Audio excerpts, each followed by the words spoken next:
ಮಗಳು ಸೋತು ಮನೆಗೆ ಬಂದಿದ್ದಾಳೆ ಅಂತ ನೀನು ಅನ್ಕೊಂಡೆ, ಆದರೆ ನಿನ್ನನ್ನು ಗೆಲ್ಸೋಕ್ಕೋಸ್ಕರನೇ ಇವಳು ಸೋತ್ಳು.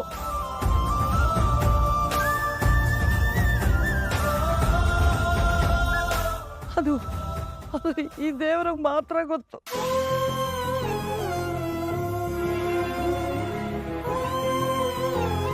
ನೀನು ಯಾವಾಗಲೂ ಇವಳು ಬದುಕು ಚೆನ್ನಾಗಿರ್ಬೇಕು ಅಂತ ಅನ್ಕೊಂಡೆ, ಆದರೆ ನಿನ್ನ ಮಗಳು ನಮ್ಮಪ್ಪ ಜೀವಂತವಾಗಿ ಇದ್ರೆ ಸಾಕು ಅಂತ ಅನ್ಕೊಂಡ್ರು.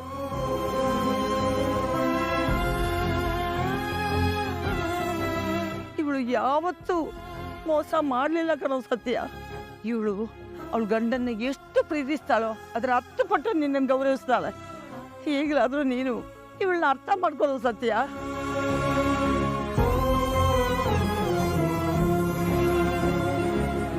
ಈ ಉಮಾಮಹೇಶ್ವರನ್ ನಮ್ದವ್ರಿಗೆ ಯಾವತ್ತೂ ಅನ್ಯಾಯ ಆಗಲಿಲ್ಲ ಅಂತ ಇರೋದಕ್ಕೆ ಇವರಿಬ್ಬರೇ ಸಾಕ್ಷಿ. ಇನ್ಮೇಲಾದರೂ ಅವ್ರ ಬದುಕನ್ನ ಅವ್ರು ಕಟ್ಕೊಳ್ಳಿ. ಅಪ್ಪ,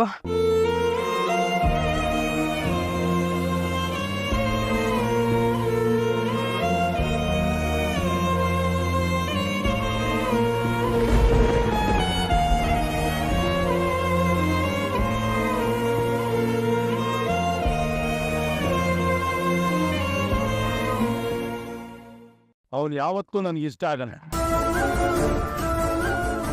ಹಾಗಂತ ನಿನ್ನ ಭವಿಷ್ಯಕ್ಕೆ ನಾನು ಅಡ್ಡಿ ಬಾಮ. ನಿನ್ನ ಬದುಕು ನಿನ್ನ ತಕ್ಕು.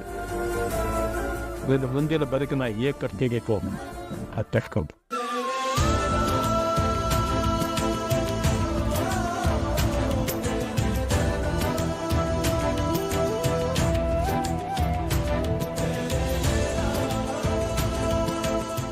ಅಮ್ಮ,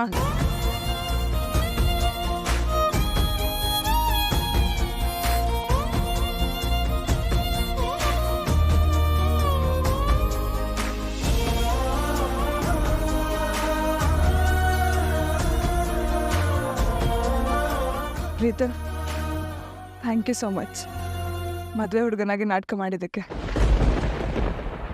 ನೀವು ಯಾವಾಗಲೂ ನನ್ನ ಬೆಸ್ಟ್ ಫ್ರೆಂಡ್ ಆಗಿರ್ತೀರ. Thank you so much Preetham.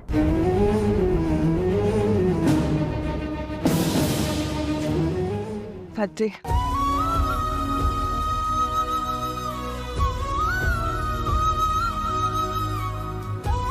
ಚೆನ್ನಾಗಿರ್ಬೇಕು ನೀವು.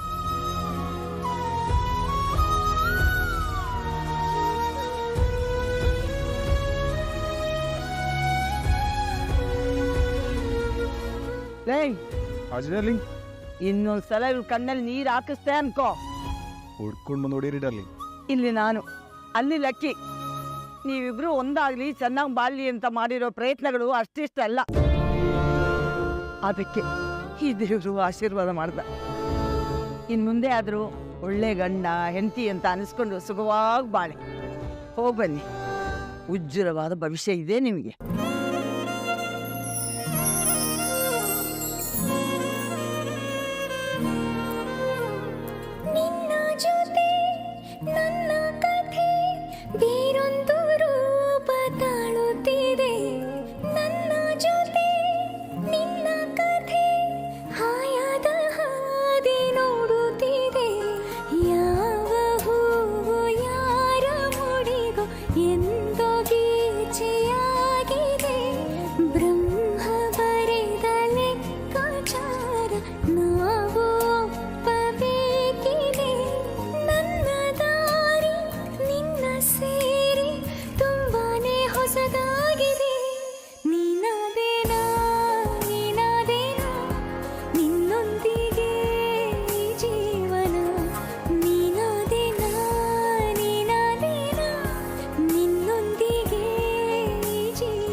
ಪರಮೇಶ್ವರ, ನಿನ್ನ ಲೀಲೆ ಅಪಾರ ಅಪ್ಪ.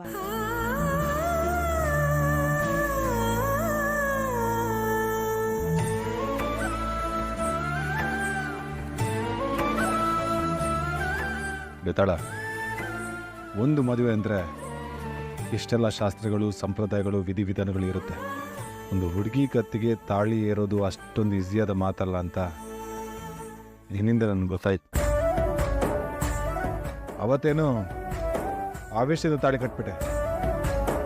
ಆದರೆ ಇವತ್ತು ಅದೇ ದೇವರ ಸನ್ನಿಧಾನದಲ್ಲಿ ವಿವೇಚನೆಯಿಂದ ನಾನು ವಾಪಸ್ ಪಡ್ಕೊಂಡೆ.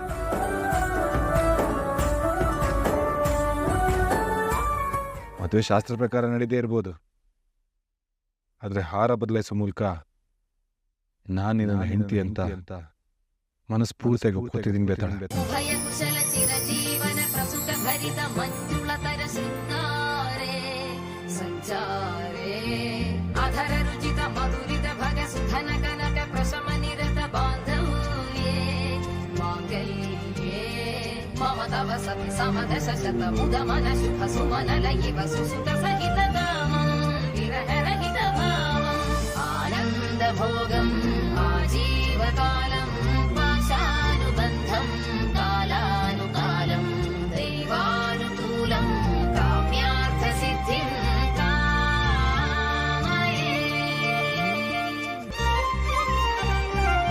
ದೇವ್ರೆ, ಇಷ್ಟು ದಿನ ಪರಿಸ್ಥಿತಿ ನಮ್ಮನ್ನು ಮುನ್ನಡೆಸ್ತಿತ್ತು. ಇನ್ನು ಮುಂದೆ ಗಂಡ ಹೆಂಡತಿಯಾಗಿ ನಾವು ನಮ್ಮ ಬದುಕನ್ನು ಮುನ್ನಡೆಸೋ ಶಕ್ತಿ ನೀನೇ ಕೊಡಬೇಕು.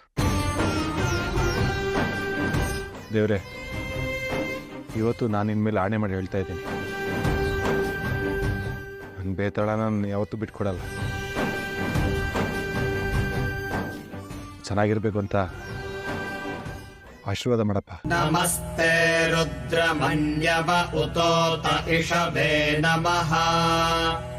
ನಮಸ್ತೆ ಅಸ್ತು ಧನ್ವನೆ ಬಾಹುಭ್ಯಾಮುತತೆ ನಮಃ. ಯಾತ ಇಷು ಶಿವತಮಾ ಶಿವಂ ಬಭೂವತೆ ಧನುಃ. ಶಿವಾ ಶರವ್ಯಾಯಾತ ವತಯಾನೋ ರುದ್ರಮೃಡಯ. ಯಾತೆ ರುದ್ರ ಶಿವಾ ತನೂರಘೋರಾ ಪಾಪಕಾಶಿನಿ.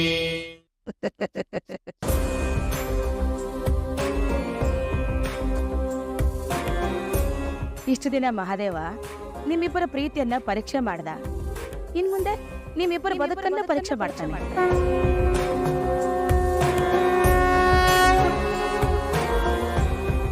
ಸುತ್ತ ಶತ್ರುಗಳ ಸೈನ್ಯ.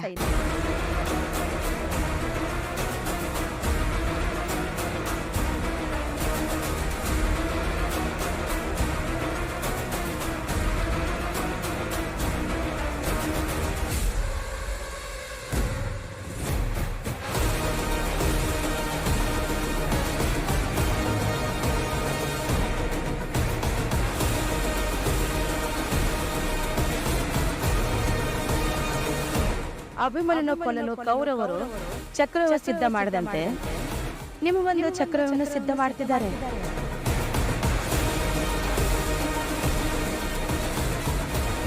ಇಲ್ಲಿವರೆಗೂ ನಡೆದ ಕತೆ ಒಂದು ಎತ್ತರದಲ್ಲಿದ್ರೆ ಈಗ ಶುರುವಾಗ್ತಿರೋ ಕತೆ ಇನ್ನೊಂದು ಎತ್ತರದಲ್ಲಿರುತ್ತೆ. ಹಾವು ಏಣಿ ಆಟ ಜೋರಾಗಿದೆ.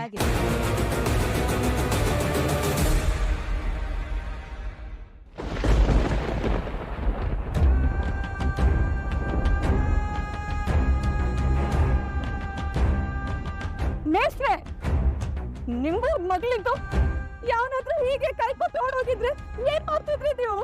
ಹೇಳೋದಷ್ಟೇ.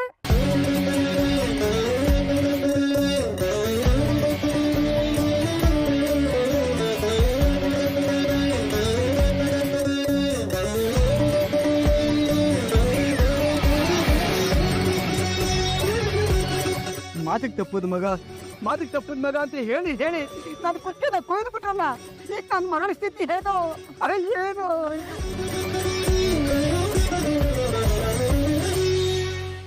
ನನ್ನ ಮಗ ಇಂಥವನು, ನನ್ನ ಮಗ ಅಂಥವನು. ಚಿನ್ನ, ರನ್ನ, ಬಂಗಾರ ಮಾತು ಕೊಡೋದ್ರಲ್ಲಿ ಹರಿಶ್ಚಂದ್ರನ್ನೇ ಮೀರಿಸ್ತಾನೆ ಅಂತ ಬಿಗ್ತಿದ್ಯಲ್ಲ. ಈಗ ನೋಡು, ಕಣ್ಣೀರ್ ಹಾಕ್ಸಿ ಮೂಲೆಯಲ್ಲಿ ಕೂರಿಸ್ಬಿಟ್ಟಾನೆ ನನ್ನ. ಅವನು ಅಮ್ಮನಿಗೆ ಮಾತ್ರ ಮೋಸ ಮಾಡಿಲ್ಲಪ್ಪ, ನಮ್ಮ ಇಡೀ ಕುಟುಂಬಕ್ಕೆ ಮಸಿ ಬೆಳೆದ್ಬಿಟ್ಟ. ಜನ ಎಲ್ಲ ನಮ್ಮನ್ನ ಮೋಸಗಾರರು ಕದಿಮ್ರು ಅನ್ನೋ ದೃಷ್ಟಿಲಿ ನೋಡ್ತಾ ಇದ್ದಾರೆ. ಇದಕ್ಕೆ ನಾನು ಯಾವಾಗ್ಲೂ ಬಡ್ಕೋತಿದ್ದಿದ್ದು ಏನೋ ಒಂದಾಗತ್ತೆ ಅಂತ. ಆ ವಿಕ್ರಮ್ನ ನಂಬೇಡಿ, ಅವ್ನು ಹಿಂದೊಂಥರ ಇರ್ತಾನೆ ಮುಂದೊಂಥರ ಇರ್ತಾನೆ ಅಂತ. ಈಗ ನೋಡಿ ಎಲ್ರೂ ಮುಂದೆ ತಲೆ ತಗ್ಸೋ ತರ ಮಾಡಿದ್ದಾನೆ. ಆ ಲೋಕಿ ಬಂದು ವಿಕ್ರಮ್ ವೇದ ಜೊತೆ ಸುತ್ತಾಡ್ತಾ ಇದ್ದಾನಂತ ಹೇಳಿದಾಗಲೇ ಹುಷಾರಾಗಬೇಕಾಗಿತ್ತು. ಅವನನ್ನ ಮನೆಯಿಂದ ಆಚೆ ಬಿಡದೆ ಹದಬಸ್ನಲ್ಲಿ ಇಟ್ಕೋಬೇಕಾಗಿತ್ತು ನಾವು. ಆದರೆ ಏನು ಮಾಡೋದು, ಯಾಮಾರ್ಬಿಟ್ವಿ. ವೆಂಕಿ ಅವರೇ, ಇದ್ರಲ್ಲಿ ಯಾಮಾರದೇನ್ ಬಂತು? ವಿಕ್ರಮ್ಗೆ ಸಾಕ್ಷಿನ್ ಮದ್ವೆ ಆಗೋದಕ್ಕೆ ಇಷ್ಟ ಇಲ್ಲ ಅಂತ ಈ ಮನೇಲಿ ಎಲ್ರಿಗೂ ಗೊತ್ತಿತ್ತಲ್ವಾ? ಗೊತ್ತಿತ್ತು, ಆದರೆ ಏನು ಪ್ರಯೋಜನ? ಅಮ್ಮ ತಾನೇ ಉಪವಾಸ ಮಾಡಿ ಅವನ ಕೈಯನ್ನು ಕಟ್ ಹಾಕಿದ್ದು. ಮತ್ತೆ ಆ ಬಲವಂತಕ್ಕೆ ಯಾಕೆ ಮದುವೆ ಆಗಲಿಲ್ಲ ಅವನು? ಅಂದರೆ ಅವ್ನು ಕೊಟ್ಟು ಮಾತು ಗಾಳಿ ಮಾತಾ? ಈ ವಿಷಯವಾಗಿ ವಿಕ್ರಮ್ದು ತಪ್ಪಾಗಿದೆ ಅಣ್ಣ. ಸರಿಯಾಗೋ ತಪ್ಪ ಈ ಸರಿ ಮಾಡಿರೋದವನು. ಒಂದು ಹೆಣ್ಣು ಮಗಳ ಜೀವನನ ಬೀದಿಗೆ ತಂದು ಬಿಟ್ಟಲ್ಲ ಅಣ್ಣ ಅವನು. ಹಸೆ ಮನೆ ಮೇಲೆ ಮದ್ವೆ ಮುರಿತಾನೆ ಅಂತ ಅಂದ್ರೆ ಅವ್ನಿಗೆ ಇನ್ನೆಷ್ಟು ಕೆಟ್ಟ ಬುದ್ಧಿ ಇರಬೇಡ ಮಾವ. ಅವನ್ನ ಯಾವುದೇ ಕಾರಣಕ್ಕೂ ಮನೆ ಒಳಗಡೆ ಸೇರಿಸ್ಕೋಬೇಡ.